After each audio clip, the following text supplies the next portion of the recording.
Welcome to McPlum, simple solutions served daily.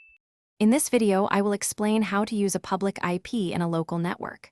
First, let's clarify the difference between public and local IP addresses. Your public IP is like your home street address on the internet, unique globally. Conversely, local IPs are internal addresses, like apartment numbers within your building. To allow external access to a specific device inside your network, we need to bridge these two types of addresses effectively.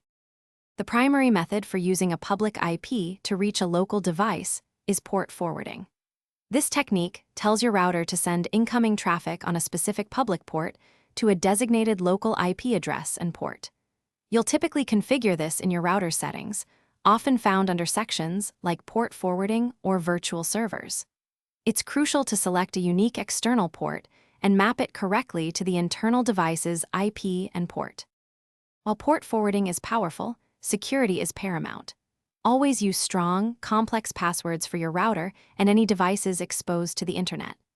Only forward the specific ports absolutely required, closing any unnecessary ones to reduce your attack surface. Regularly update your router's firmware to benefit from the latest security patches. For even greater security, consider setting up a virtual private network or VPN for remote access. Since most home internet connections use dynamic public IP addresses that can change, dynamic DNS, or DDNS, is incredibly useful. DDNS services automatically update a domain name to point to your current public IP, making your service consistently reachable. After configuration, always test your setup from a network outside your home. Use your public IP or DDNS hostname, followed by the forwarded port, to confirm everything works as expected. Thanks for watching. Stay juicy and subscribe.